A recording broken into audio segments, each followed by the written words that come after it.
For the next talk, I would like to call upon and invite to the stage Dr. Professor Avdesh Sharma from the LPS Institute of Cardiology, Kanpur, to enlighten us with his take on revascularization in chronic coronary syndrome, evidence versus clinical practice.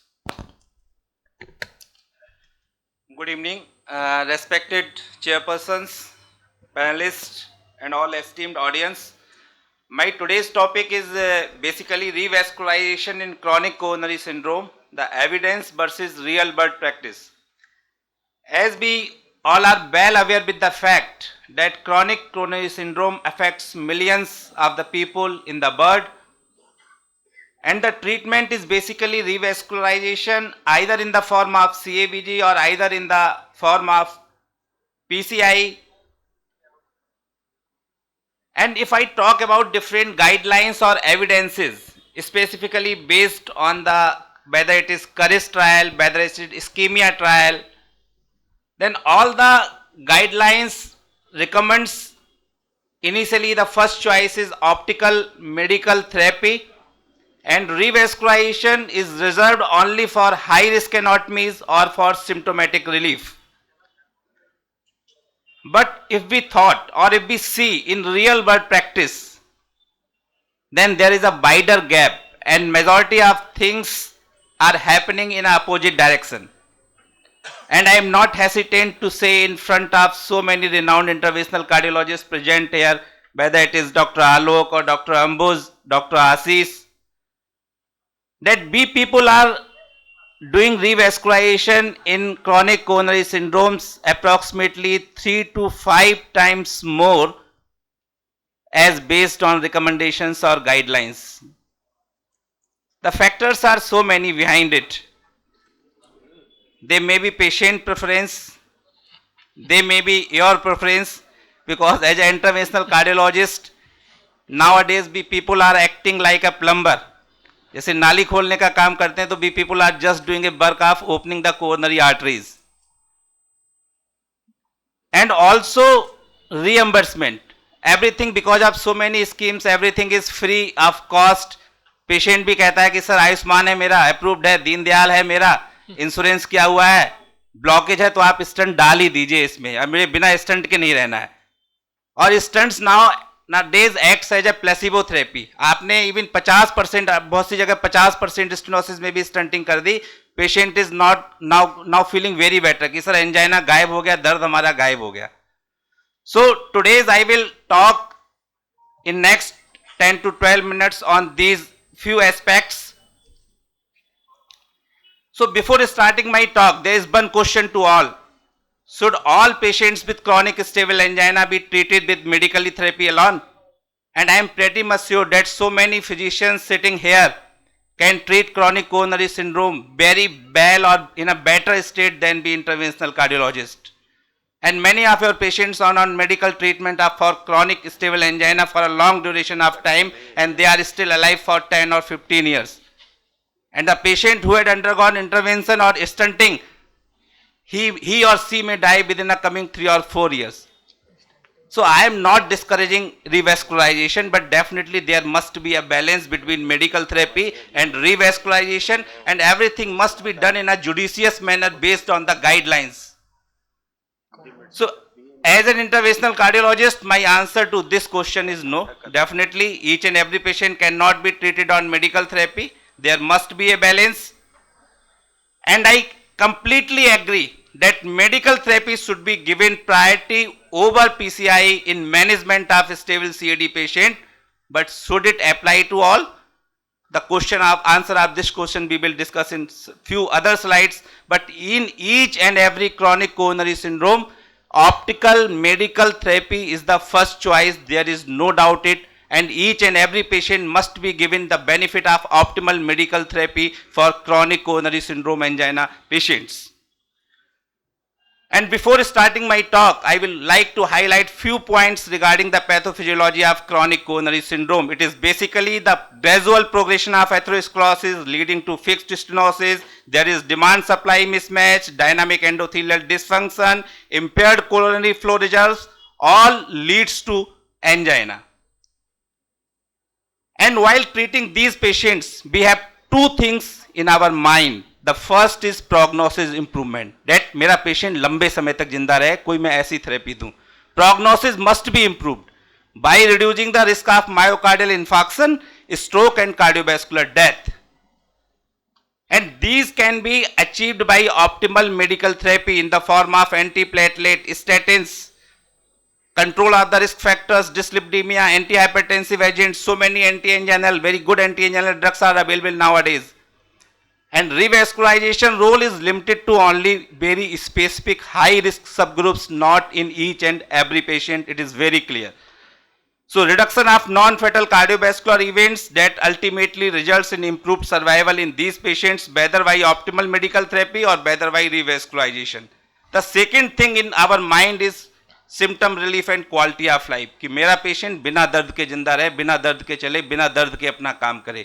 Improving angina control and enhancing quality of life, and both medical therapy and revascularization are effective, but definitely in few situations revascularization provides faster, more complete relief for significant ischemia symptoms in comparison to medical therapy alone. But medical therapy must be given a first priority in each and every patient. So our main motto is to make the patient live longer or feel better. It is utmost important. And if I talk about different evidences or guidelines, what the evidences or trials said, then if I talk about the major trial, COURAGE trial, then it clearly showed that in chronic stable angina patient, there is no survival benefit when we compare optimal medical therapy versus optimal medical therapy along with PCI. The PCI only provides better symptom control. That the anginal episodes are less in PCI patients, but there was no mortality benefit or there was no better survival with revascularization. If I talk about very last trial, ischemia, then it also said that did not reduce death or MI if we compare medical therapy versus invasive therapy. So definitely in ischemia trial there are few limitations, like these, though the ischemia trial did not recruit the patient with severe symptoms or those patients with LV dysfunction. So definitely it is clear. In FAME also they said that it reduced urgent revascularization and improved symptoms, but not the mortality. Orbiter trial also said same, that significant anti-anginal effect of revascularization, it reduced the angina burden but no mortality benefit. So it was clear from all these trials that there is no mortality benefit. Patient जब मरना है angina का तभी मरेगा, चाहे आप stunting करें, चाहे आप उसको मेडिकल थेरेपी दें, but definitely medical therapy should be given to the first priority. If you want to relieve the angina earlier, then you can consider revascularization in few limited subgroup of patients. And if I talk about the sum up of 14 randomized clinical trials which was reviewed by Dr. Sripal Bengaluru, then it clearly said that not associated with improved survival. In revascularization, not associated with improved survival, but there is definitely lower risk of non-procedural MI and unstable angina, and definitely these adds in the mortality of the patients, and there is freedom from the angina, and there is higher rates of procedural MI if we do the revascularization. So if we see in nutshell, if we do optimal medical therapy and revascularization, then the benefits are non-procedural MI are less if we do the stenting, unstable angina episodes are less if we do the stenting, freedom from angina is more if we do the stenting, while peri-procedural MI, that is MI during procedure, are more if we do the stenting. And on the other hand, death, stroke, overall MI or risk of heart failure is almost statistically non-significant whether we give medical therapy or whether we give stenting. So what the guidelines said now? That guidelines also clearly stated that optimal medical therapy plus lifestyle modification is the first line therapy in the management of chronic stable angina patient.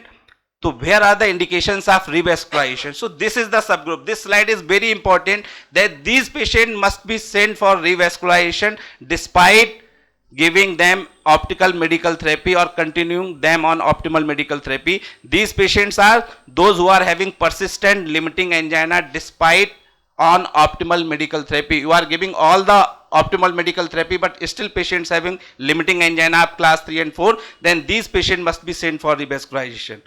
And for prognosis driven, those patients who are having left main disease, those patients who are having LV dysfunction less than 35% with multivessel disease, sent for revascularization. If large burden of viable myocardium at risk, that is more than 10%, then these patients are sent for revascularization. So these are the subgroup of the patient where you must send for revascularization, or accept this subgroup. In each and every patient, you first try optimal medical therapy. When it fails, then you can send the patient for revascularization.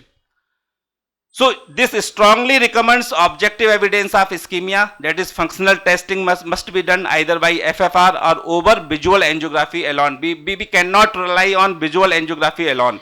And mode of revascularization can be different. It can be CAVG or it can be PCI based upon the surgical risk. If surgical risk is high, then you can opt for CAVG. If surgical risk is low, then you can opt for PCI. But in real world practice, definitely PCI is more common because it is less invasive, and CAVG definitely superior for left main or multivessel disease, and PCI preferred in single vessel or non-complex disease. So these are the guidelines evidence based. But now what is the real world practice? हम लोग क्या कर रहे हैं? Real world practice is that real world clinical practice often diverges from these evidence based recommendation, because there is overuse of revascularization. हम लोग बहुत ज़्यादा स्टंटिंग कर रहे हैं, overuse of revascularization. Revascularization is often performed more broadly than the guidelines suggest, sometimes as an initial strategy even in asymptomatic patients or mildly symptomatic patients who might be effectively managed with optimal medical therapy. Though I am an aggressive interventional cardiologist, but I am not advocating from this platform that revascularization should be performed in each and every patient of chronic stable angina. And the oculostenotic reflex, we rely more on the angiography. Decision often derived from angiography appearance rather than functional significance like FFR or IFR in majority of the patients, and we have a tendency to proceed directly to the cath lab, bypassing a genuine optical medical therapy management in these patients.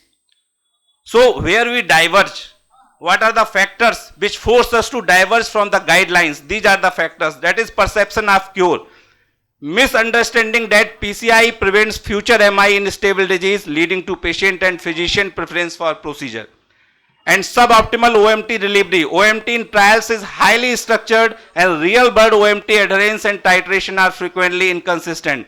किसी patient को antiplatelet मिल रहा है, किसी के लिए nitrate मिल रहा है, किसी के लिए बीटा ब्लॉकर पे है, बहुत सारे पेशेंट बीटा ब्लॉकर पे नहीं है. तो each and every patient is not on proper optimal medical therapy which is prescribed in the guidelines. Logistic and resources and fee for service model sometimes favor procedures over intensive medical management, like different government schemes. Patient कहता है कि sir Ayushman है, दीनदयाल है, I will prefer to go for revascularization rather than trying out optimal medical therapy. Najmuddin, you have put off my slides because I am talking against the intervention. Yeah? I think Dr. Alok has clearly instructed Najmuddin to put off my slides.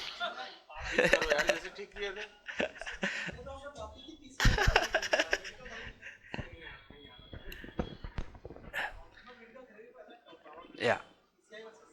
Factors driving the gap: patient preference and physician training bias. Patient is also preferring the revascularization and physician training bias because majority of us are well trained in intervention, so we prefer revascularization in these patients.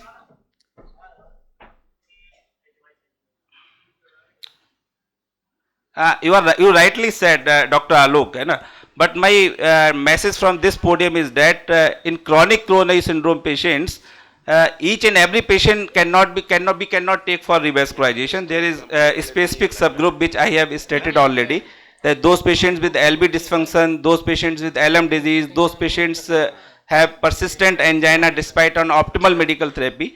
We must at least try full optimal medical therapy in each and every patient before sending the patient for revascularization. And definitely patient failed on optimal medical therapy, then there is no doubt that these patient must be offered revascularization. It's my message from this podium. And it is all over the world data, not our Indian subcontinent. In the global situation is that revascularization is performing 3 to 5 times in higher rate as recommended by the guidelines.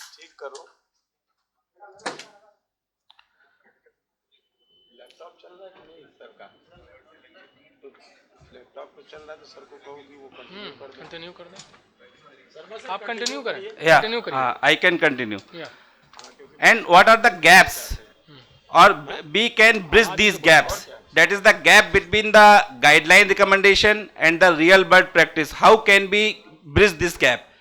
So we can bridge this gap by using more physiological assessment in our during our procedure like FFR or IFR during angiography, and we must not focus only angiography कि angiography में अगर lesion 70% दिख गया then we will go for angioplasty. This is not a correct way.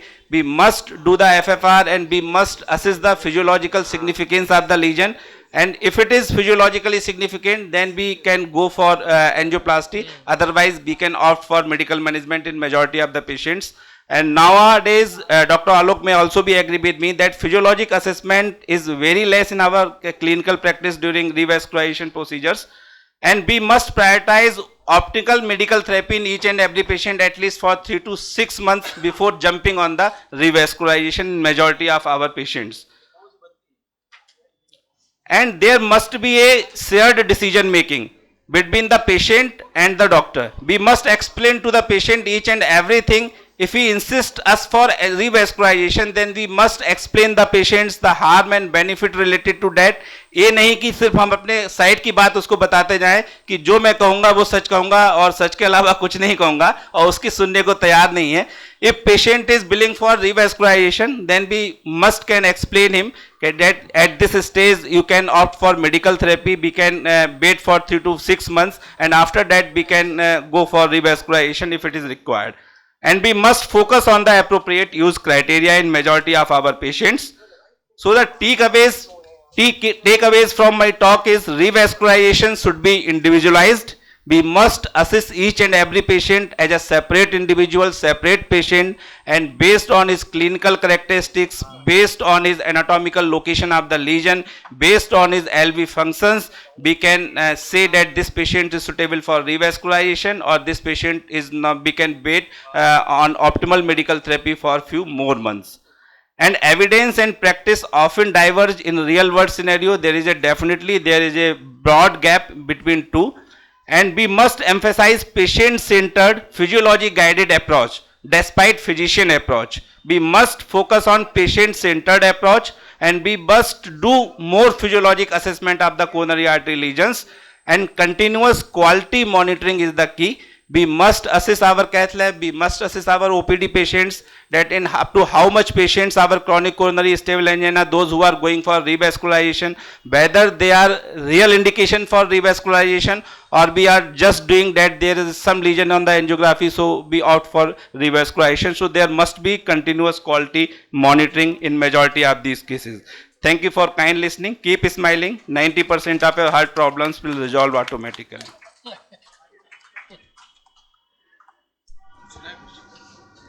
Thank you, Dr. Sharma, for his insightful lecture. And now, if any questions the audience may ask. Questions from audience? Is there any questions? Dr. Alok sir, what is your opinion regarding the revascularization in these patients? Specifically, how you adopt it in your clinical practice? सही समय नहीं, रात में तो फिर लंबा खींचेंगे.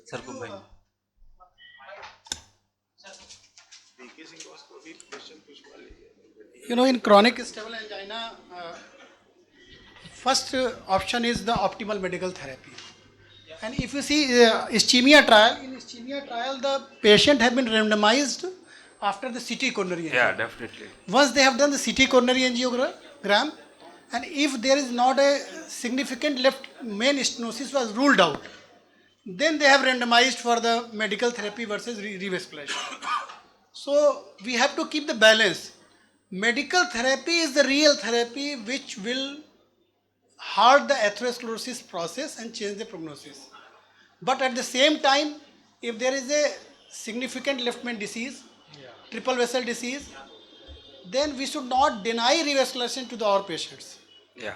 The problem is that once patient is symptomatically better, but is the patient is really symptomatically better? जैसे कुछ पेशेंट है तो उन्हें पता है कि 100 कदम चलना है